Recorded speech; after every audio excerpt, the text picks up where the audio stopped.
Championship, McLaren 7 points ahead of Ferrari, with Tyrrell in 3rd position, Williams in 4th place, and then Benetton and Brabham 5th and 6th. So, with a Ferrari victory here in Brazil, what is going to happen at the San Marino Grand Prix at Imola in 6 weeks' time?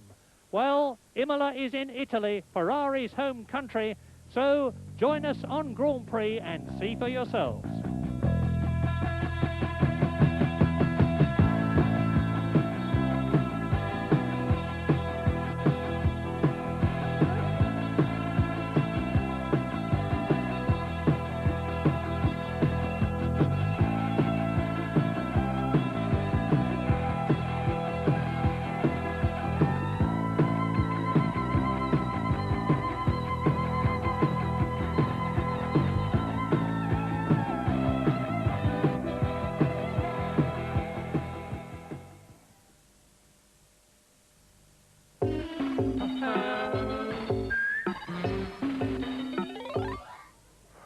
What about the Holy Family? Do you think they'd have got a mobility allowance?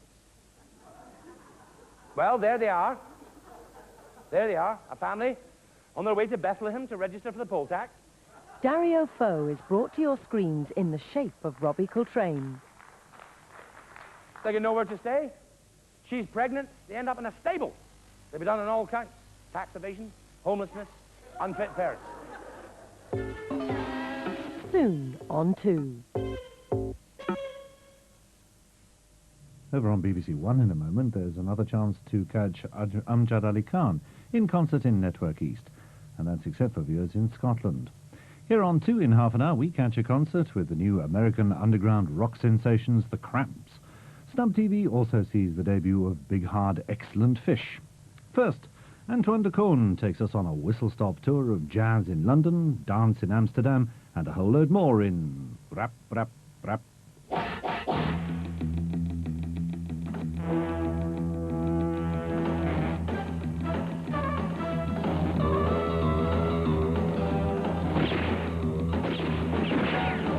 Rap-Rap-Rapido.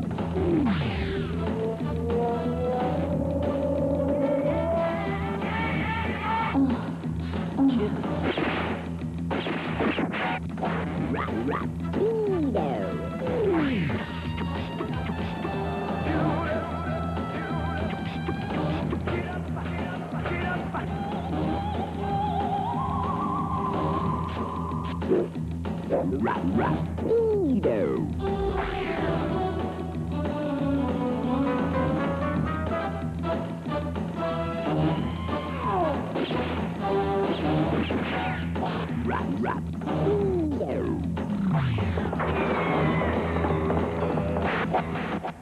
Hello and welcome to Rapido, the show that each week makes us pause and ask the question, why is there a funny Frenchman mispronouncing the English language on my television? One day I'll tell you the answer to that question, and I promise you'll laugh a lot. This week, we are proud to present stories on the new kids on the block, Camper van Beethoven, Gesh Patty, the London Jazz Scene, the Four of Us, and last but not least, the Who. And let's start with the Who, because they are the oldest of our guests and might fall asleep if they come on too late. I have always loved the Who, partly because their name was easy to pronounce, and partly because the band's music seemed to embody the very spirit of rock and roll. Last year, they embarked on their farewell tour, their second farewell tour, in fact, and I'm sure we'll be seeing their third farewell tour sometime in the mid-90s, but I am not complaining. A double live album titled Joined Together is being released as a memento of the concerts and includes, among other treats, the first complete live version of Tommy.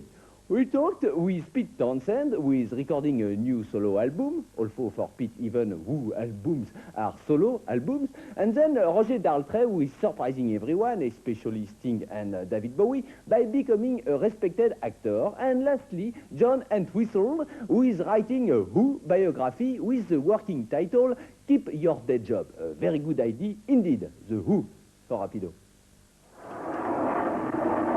Good afternoon. You'll come this way. Tea, cakes, muffins. Some nostalgias, sentimental reminiscences. Go back in time through history. to when music was really music. People were really people.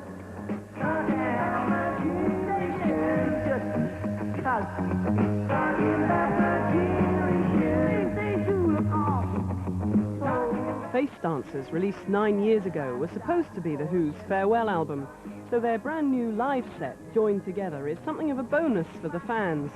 But Pete Townshend, for one, hasn't been too involved. I haven't decided anything about this album. I didn't have anything to do with the running order. I didn't choose the producer. I didn't pick the record cover. I'm happy that the album is there, but I've had very little to do with the conception of it. So I suppose Tommy was included really because of public interest. The band got together because of public interest, because people wanted us to.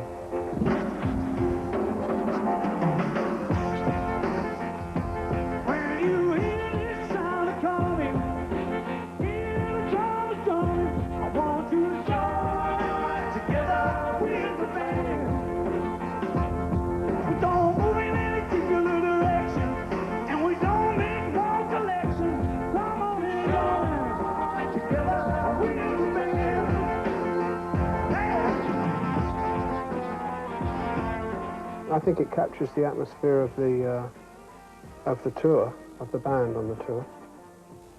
And I think it was certainly worth doing the album because the event was a one-off.